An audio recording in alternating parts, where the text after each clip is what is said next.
Suomi oli lähes 700 vuotta Ruotsin vallan alla ja yli 100 vuotta Venäjän alamainen.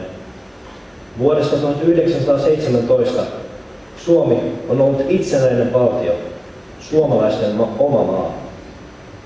Marraskuussa 1939 Suomi joutui väkivaltaisen hyökkäyksen kohteeksi. Yksimielinen kansa ei taipunut. Ensin talvisodassa ja sitten vuosia kestäneessä jatkosodassa maa säilytti itsenäisyytensä. Itsenäisyyden hinta oli kuitenkin kallis. 91 000 kaatunutta ja yli 280 000 haavoittunutta. Yli 400 000 kotinsa menettänyttä. Maa jälleen rakennettiin, suunnattomat sotakorvaukset maksettiin ja siirtoväki asutettiin. Sen jälkeen ovat uudet sukupolvet rakentaneet vauraan maan, hyvinvointivaltion, länsimaisen oikeusvaltion. Sodan koettelema sukupolvi on saanut työlleen uutterat jatkajat, jotka ovat rauhan toimilla vahvistaneet Suomen itsenäisyyttä, kansainvälistä arvostusta ja kunnioitusta.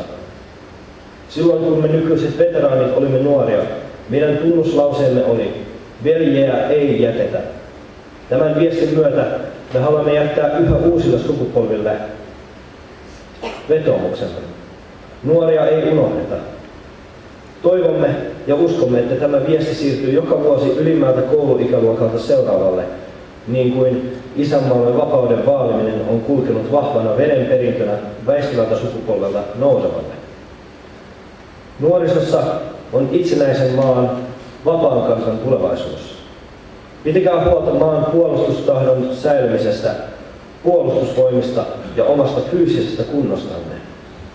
Suomen itsenäisyyspäivänä 2000.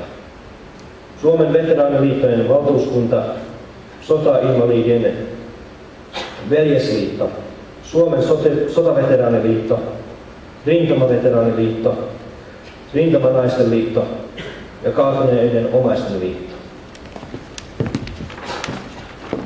Otamme tämän viestin vastaan ja samalla ilmaisemme kunnioituksemme ja kiitollisuutemme sotaveteraaneille ja kaikille, jotka ovat luoneet meille tämän vapaan, hyvän maan.